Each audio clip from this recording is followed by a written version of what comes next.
My first wedding that I went to, and they were giving the vows, and I had like a tear like streaming down my face because it was probably a little too early to be at a wedding. Hello, my name is Christine. I am your host for the Work Break podcast. I am a big fan of weddings. Now, what is a wedding without a wedding planner? I am sitting here with a very special guest who's very experienced. I'll allow her to introduce herself. Hi, I'm Kelly with Exquisite Moments. I've been in the wedding and events industry for almost a decade now. I've been a wedding coordinator. I worked as a corporate events planner, and I've also been in some high-end hotels here in San Diego. And just recently, about 3 months ago, I started my own company. And that way I can get back to working directly with the couples again. Well, first and foremost, thank you for being here. Yeah, I'm excited. I have so many questions for you. And also, I'm so proud of you for starting your own business. Thank you. Which, by the way, it's going to get busier for you. So just jumping right in.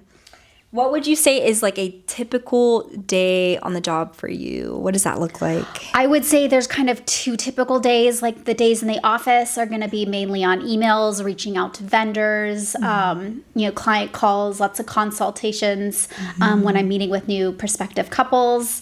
And then there's, a totally different type of day when you're on site at an event and you're there from the beginning of setup through the end of the night and everything that happens in between. So you're managing vendors, you're making sure you stay on the timeline, and you're constantly putting out little fires and problem solving and, just running around making sure everything is happening the way that you've been planning it for the last year or two. We were talking about this like off camera, but even looking at a wedding and how it looks with the pictures, everything looks perfect. Even attending a wedding, everything's like effortless. But more than likely, behind the scenes, there's just so much happening. Yeah, if there's a wedding that's going smoothly, chances are there's a planner that's involved. I guess one of my first questions is, what got you into wedding planning? Like, what inspired you, or how did you get here? Yeah, I actually used to be a teacher a long time ago, and I was getting to the end of my teaching career. I knew I wanted to do something else. And I was trying to think about, what would I be good at? What do I enjoy doing? And I had planned a few events as a teacher. Looking back, they were so small and insignificant compared to what I do now. But, I planned like holiday luncheons for the teachers. And I did plan a few events for the students, like jogathon fundraisers, where they run around and they count their laps and they get donations for each lap that they run. So I have done, I had done a few events in that way. And I was like, I really like doing it. I have a lot of organizational skills. I'm good with problem solving. So I just decided that events was what I wanted to do. And I kind of just fell into weddings at the beginning. When I was looking for a job, I went back to school and I went through like an event certificate so I could get some experience. And then I started out as a banquet server. That was interesting, working on the catering side.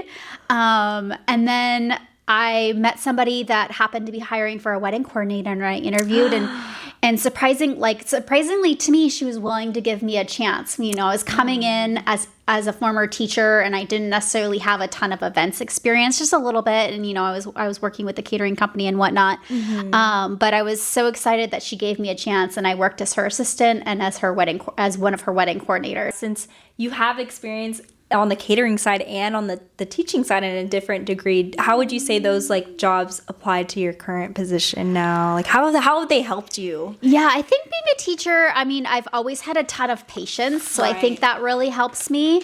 I've, just patience working with other people, sometimes working with vendors that don't want to get back to you or clients that ghost you. And I think my patience has really come into play. Other than that, I think I used my organizational skills a lot when I was a teacher, so that was kind of just a transfer of skill from one career to the next. Speaking of jobs, do you happen to remember what your first job was? I do. In high school, I was a swim instructor. Yeah. Oh my gosh. Were you a lifeguard at all too? Or Not were a you just lifeguard, no. But I taught little kids how to swim, like swimming lessons. Or do you ever remember like any of the kids that you like helped? No, gosh, that was so long ago.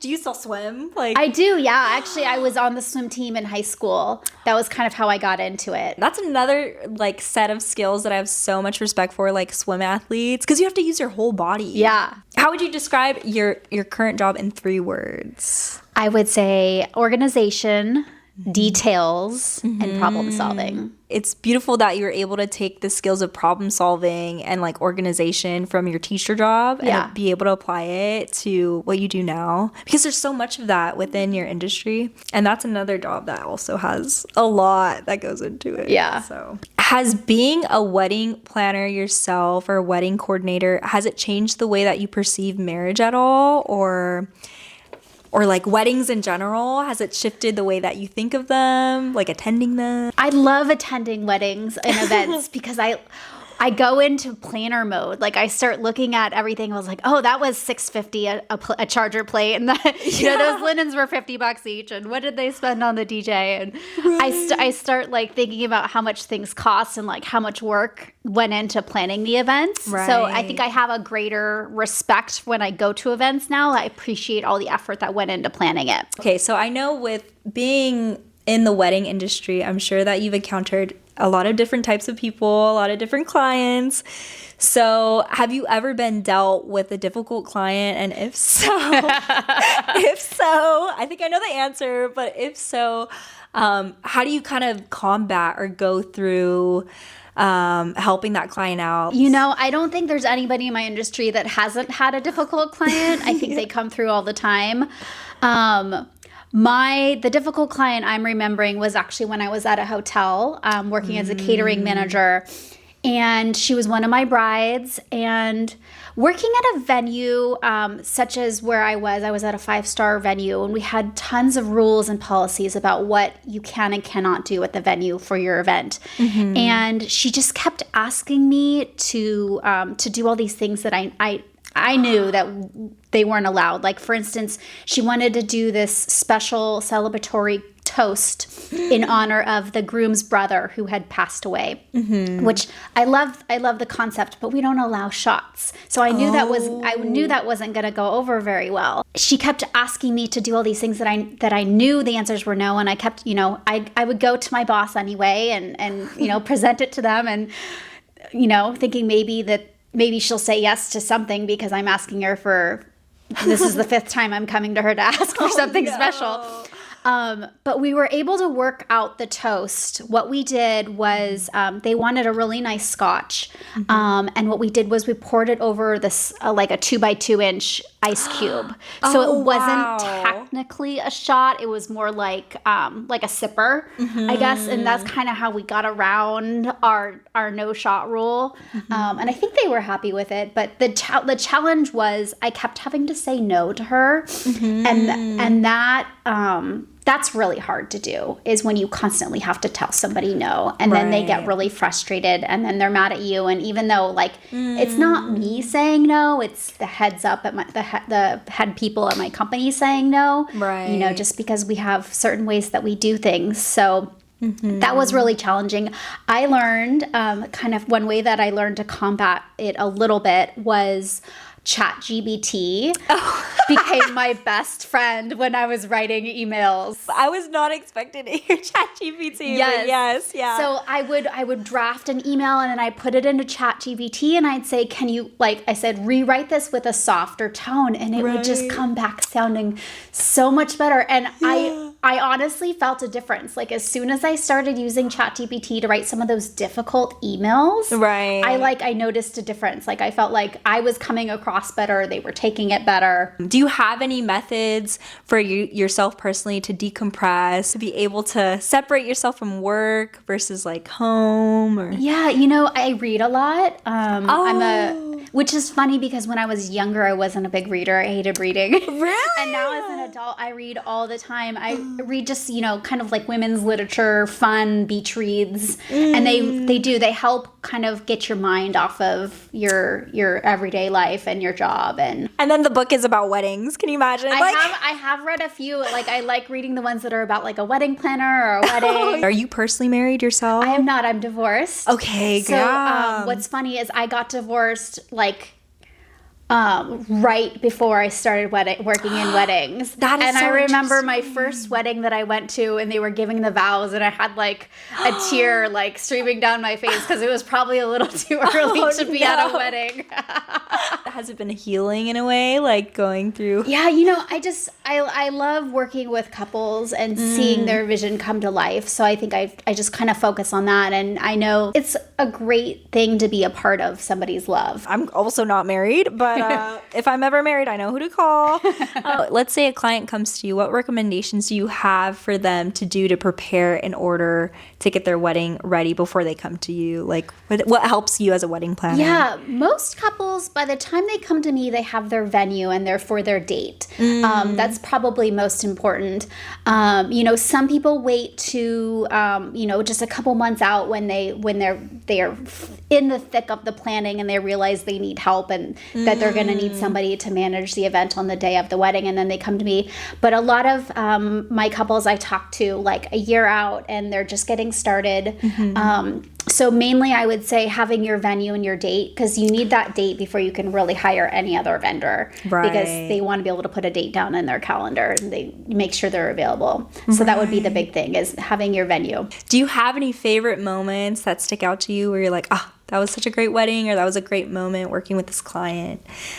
I have a lot of those. I don't have one that sticks out in my mind. What sticks out in my mind are the little things that go wrong. Those are the things that stick out in my mind, and I don't know if that's a good thing or a bad thing, but I guess, do you have like one example of like a little thing that kind of went wrong, but you were able to find a solution really quick? Is there anything that's... Yeah, I've got a couple of those. One is my very first wedding. I was at La Jolla Shores doing a beach wedding, and the kayak instructors, you know how there's all kinds of kayak instructors down there. Yes. They kept dropping their kayaks behind my ceremony. I went over to them and I just like, hey, like we're trying to get ready for our wedding here. Like you're dropping your kayaks right where they're going to be in every single photo. Like, can you drop them a little further away? And he got so mad at me. Like, he just like, no, I'm not going to do that. Like, this is what I do for a living. I was like, well, this is what I do for a living. First of all, kudos for you for having the courage to go up to him and say, hey, can you please be a little bit more quiet? That's so My funny. other story was I was at this wedding, and you know the card box, the box where people drop their cards? Because most people don't bring gifts to weddings anymore. They mail them way ahead of time. Right. But a lot of people will bring cards, usually with like a check or a gift card or something in it. Yeah. And the card box went missing. You're kidding. Gone. And I was freaking out. And I was, again, like pretty new to being in weddings and events. So I called my boss, like freaking out, like, what do I do? And what I ended up doing was I went and talked to the maid of honor, and she was going to help me go searching for it. Right. And she had her child with her, and she goes to hand her child off to her husband so that she can come help me look. And she's telling him, oh yeah, we're going to go look for the card box that's missing. He's like, oh, I put that in the car. Stop. The husband of the maid of honor, he's not related to the wedding in any way except for the fact that he happens to be married to the maid of honor, takes it upon himself to go put the card box in his car for safekeeping. I'm glad it was safe. Yeah. But at the same time, like, why would he? I was freaking out because, I mean, there's thousands of dollars in there sometimes. Like, and if somebody, like, because the card box was kind of by the door, and I was like, oh my gosh, did somebody come in and like walk off with the card box? Yeah, so I've got lots of those stories.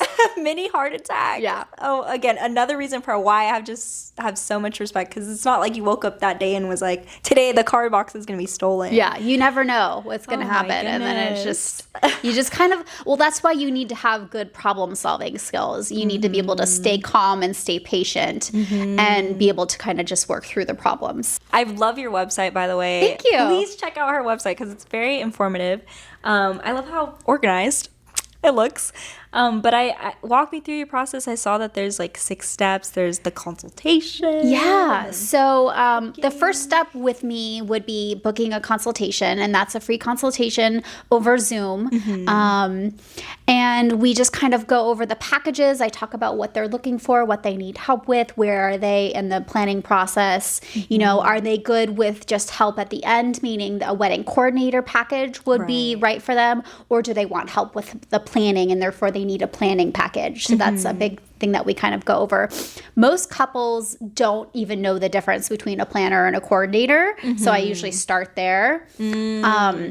So that they can decide which path is going to be right for them. Because, you know, obviously having a planner versus a coordinator is a lot more expensive. So not everybody has that in their budget. A lot of people, I would love help with the planning, but no, I don't have the budget for it. Right. So, the consultation is the first step, and then once they decide to go with me, then I would send them a contract and an invoice, and they would sign that and send that back. And then I do kind of an introductory call with them to just kind of see where they're at in the planning and what like vendor recommendations they need help with. For the coordination packages, I'm not really involved until the end.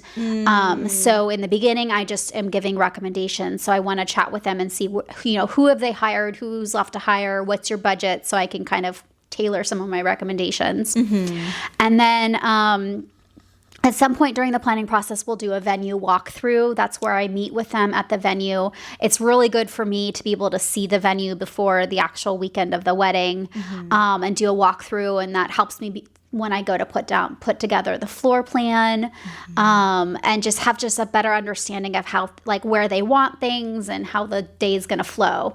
And then the next step would probably be the rehearsal. So I run the ceremony rehearsal. Usually it's the day before, and that's where I'm lining everybody up and showing everybody where they're going to stand, how they're going to walk. We run through the ceremony itself a little bit if the officiant is there. The officiant doesn't always attend the ceremony rehearsal, though. I didn't know that. Yeah, it's more so that the bridal party knows where they're going to stand and where they're going to be and what to do than it is actually running through the ceremony itself, which is funny because it's called a ceremony rehearsal. And then the day of the wedding, I'm there from the beginning through starting with setup. I'm not there typically as early as like hair and makeup. I come in and manage the setup because usually there's a few hours of setup before the event starts, and I'm there through, the whole day, through the ceremony, the dinner, dancing, and then the tear down at the end of the night. Wow. I've done events, but not weddings. And it's just so many moving parts. And it's one of those things where at the end of the wedding or the event, it's like, oh, it's done. Yeah. It went well. You feel very fulfilled at the end of the night, but you're exhausted and your feet hurt so bad. I've tried like different shoes, and I cannot find a pair of shoes that'll last me all day long on my feet. Somebody needs to sponsor you and have like an unlimited supply of whatever their brand is. Yeah. But I was also going to touch on too, like, what would you say is the most fulfilling part about what you do? Yeah, I love just seeing how excited the couple is, like, especially like when they see the ceremony for the first time, or typically when they see the dinner. Sometimes we'll sneak them in while people are at cocktail hour, and we'll sneak them into the dinner so they can get that first preview to see what it's like. And I love knowing that I was a part of it. And that I helped bring their kind of vision to life. Right. Yeah. So that would be kind of my favorite part. A hero. Yeah. Truly. And I've seen so many wedding shows. I've seen 4 weddings. I don't know if you're familiar with that. No. I've seen Say Yes to the Dress. Oh, yeah. Love I like is that Blind. one. I've seen I love Love is Blind. Have you seen the recent season? Yes. Oh, my goodness. Did you watch the reunion? Yeah. The reunion's always good because I'm always so interested to see who's still together. Right? It's so But interesting. it's such an interesting concept, getting to know somebody that you, like, without seeing them. And I find it so crazy that they can, like, fall in love in, like, 5 days. It's crazy, right? And they're, like, saying, I love you already. Like, that would never happen in, like, a standard, normal, everyday relationship. Like, you're not saying I love you in 5 days. I know. And they're, like, crying through the wall. I know. I'm also wondering, too, from the wedding planner or coordinator aspect of that show, too, because you have, like, weeks, to plan a whole wedding. And I'm sure Netflix also coordinates it so that there's like packages or certain ways. Yeah. I've heard. I like to read up on those shows, like behind the scenes stuff, and like they get some say over like what flowers and colors and stuff are at their weddings, and then I'm sure they have like a team of people that bring it all together because they do like 4 or 5 weddings over a couple days. What do you think is one wedding trend you think is overrated, and what is one wedding trend that you think is underrated? Oh. Yeah. I don't know about under or overrated, but I'm kind of tired of the all-white weddings. Oh, yeah. And I went to this wedding conference last week, and they were talking about trends for next year, and they said colors coming back. So I was really excited. Oh my gosh, and tell me about how was that conference and how did it go? Oh yeah, it was good. It was in Vegas for 3 days, and there were 6,000 people in every different vendor type that works on weddings, from caterers to florists, DJ, photographers, lots of planners. And it was a really good conference. They had sessions on every topic you could possibly want to learn about with weddings, anything from elevating and expanding your business to, how to respond to lead inquiries to, do you need insurance? Is your assistant really an independent contractor, or should they be an employee? That one got me. So yeah, no, it was good. It was a lot of information. I think it was a little bit more tailored to people who had been in their had been running their own business for probably a lot longer than I have. So some of the things didn't necessarily apply to me, but I think I came out of there with lots of ideas and little things that I'm going to tweak. It's only 3 months now, but like soon you're going to blink and it's going to be like 5-10 years. Yeah, like, I know. It's so fun. What do you think are some like misconceptions people have about your job? I would say the biggest misconception is that brides think they can do it all themselves. There are plenty of people out there that have the organizational skills, and they are kind of self-motivated to be able to plan their own wedding. Absolutely, that totally exists. But what they may not realize is you still need somebody to manage the day of the event that is not a guest. Like, you don't want your mom or your bridesmaid or your auntie running around, putting out fires, looking for the cake, something didn't arrive, and then they're not enjoying the day. Right. And that's also something, too, where it's only going to make the bride more stressed and then the groom more stressed. And trust me, I've been to some great weddings and I've been to one very bad one. And that's literally what happened. Yeah. She tried to do it all on her own, and like everyone around her was like fighting. It was not good. Oh, no. But they're still married. Anyways, moving on. It's worth every penny to have a wedding planner or coordinator. It is. It's the peace of mind. It's taking stress off your plate, at least at the end. At least if you just hire a wedding coordinator that comes in, a few weeks before the end of the planning period and pulls everything together, then, they're taking over communication with vendors that last month, typically. So at least, the vendors stop contacting you and asking you all these questions, and you feel like you can breathe for that last month. And that's another thing, too, with like speaking with vendors that I think a lot of guests or like people in general that are not aware of like event planning, there's so much that could happen between vendors, and I'm sure you also have your favorite vendors or people that you've had really good connections with. I think the biggest challenge that clients have with vendors is the vendors that don't respond. Oh my gosh. I can't believe that people can take like 3 days to respond to an email. Especially as a business owner too. I feel like your email is like a primary source of like contacting you. Yeah. So it's like missing out on an opportunity. It really. is, yeah. I mean, they say that, you're supposed to respond to a lead within 2 or 3 hours. You have the best chance of them responding or, wanting to book a consultation with you if you're responding quickly. And there's vendors out there that take days to respond to you. No. And it's just, I understand you're busy, but maybe you're too busy if you can't even respond to emails in a timely manner. Right. And then it's also, too, I can only imagine from, like, a wedding planner perspective, if you have a vendor that's difficult to communicate with or, like, contact, it's like, why would I want to work with them? You don't want to work with them if they can't communicate and get you what you need in a timely manner. No, you don't. There's so many good vendors out there. Why bother wasting your time on the ones that can't get their act together? Make sure you're on Kelly's good side because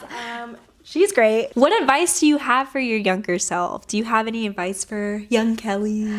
Yeah, I was thinking about that. I look back in my 20 years as an adult in different jobs, and I stayed at too many jobs I was unhappy at. And I really wish that I had left those jobs earlier rather than just being miserable for a couple of years. Like, it's just, it's hard because you don't want to quit a job without having another job lined up. Right. So that's really scary. But I think if you're miserable, I think you have to kind of weigh that decision. And I think I've just been at, enough jobs. I've had a handful that I wasn't happy at, and I wish I'd left earlier. And I've wanted to do my own company for a long time now, and it wasn't until I was at a job that I was really kind of unhappy at that really pushed me to start my own business. I'm so honored to the fact that this is 3 months in, and I just have no doubt you're gonna go so far. Oh, thank you. Hopefully someday I'll get proposed to. Hopefully. If you weren't a wedding planner, what do you think you would be? I think I would still be in the industry. So I think I had a while there when I was thinking about just doing corporate events. Oh. So still within the events industry, but definitely a different clientele. And it's different stressors. You don't have quite the emotion in corporate events that you have in weddings. So I think I would probably do that. Leaving the events industry, I can't even imagine what I would do. They're like, we want you back as a swim instructor. We need help swimming. Yes, I could be a swim instructor. What advice do you have for somebody though that wants to, follow your footsteps? They're like, they watch this and they're like, I want to be a wedding planner. What advice do you have for that? Yeah, I would say get experience wherever you can. So when I made the transition from teaching to events, I knew that was going to be a hurdle to jump and get people to believe in me and give me a chance. So I went and I took a class at San Diego State doing event planning, like an event planning course.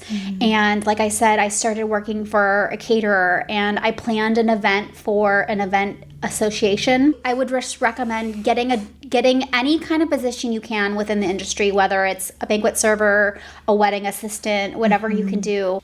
Build the skills. If you could take some classes, that's great. Anything you can do to basically, I was just trying to do anything I could to put it on my resume that would show that I'm A, committed to this new industry of events, but B, like that I'm, gaining the experience and, hopefully I was just looking for somebody to take a chance on me. A job is so much intertwined with like our identity and like, it is. It's crazy in our day to day. So I commend you for taking that leap and stepping out of your comfort zone and saying, you know what, this isn't for me. Let me try something new. And now you have your own business. Yes. That's huge. So speaking of the future, where do you see your profession 10 years from now? I see it kind of progressing in the same way that it's going now. There's 2 million weddings a year in the U.S. So like I don't really see that changing a whole lot. There's plenty of weddings out there that are really small, do it yourself. They don't even involve wedding coordinators or planners, but then there's so many big weddings out there that do. There's always going to be trends, you know, whether colors in or out that season or, you know, what, you know, I think there's like this orange color that's going to be the color for next year. It's so funny because I just ordered napkins for one of my clients and they're orange. I was like, ooh. No way. And I ordered these before I found out the color next year is going to be orange. I was like, yes. You're ahead of the curve. Is there anybody like celebrity-wise who would be like your dream client or? Oh gosh. Oh, like Taylor Swift. Hey Taylor. Hey Travis. Hopefully if he pops the question, you know, they know who to call. They do. And then, oh my gosh, it could be like the Eras tour, but like with our wedding. What would you say, what's next for you? What do you think is like coming up for you in your life? And I know you started your new business. Yeah. You know, I'm 3 months into this new business, so I'm just, you know, working on finding clients and, you know, building relationships with certain vendors so that I can, you know, be able to use them over and over again. And luckily, since I've been in the industry for 10 years, I have a lot of vendors that I worked with in the past that I can call on. Right. So I'm just, you know, I'm really excited to see where the business goes. Speaking of taking a break as a work break podcast, this next segment is a fortune cookie segment. So what you'll do is I'll hand you this little bag if I can find it. So in here are fortune cookies. You'll pick one and you'll open one up. And you don't have to eat it. There's also going to be like a Panda Express, like a fortune in it. But you can also put the crumbs in here. So, yeah. I've definitely gotten... Have you gotten ones without them? It's supposed to be bad luck. It's so heartbreaking. If you could meet any celebrity, who would it be and why? I'm not big into celebrities, but like I mentioned before, I think Taylor Swift would be really cool to meet, like just to like hang out with and maybe go to dinner with or something. Oh, I could see that. She's so talented and she's just gorgeous, and you know, she just seems to, you know, really be living her best life. I've seen videos too where it's like pouring rain and she'll be performing still. Oh yes, I've seen that too. Yeah. I'll have you open up one more too. Okay. There you go. There's your Panda Express one. That's the first one.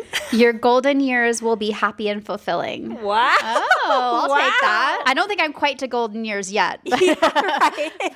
but when I get there. Who is the one person that has positively impacted your life? Oh, wow. I think I might tweak this question a little bit and kind of talk about who's had the most influence on my company so far. Yeah. And I would say that would be my dad.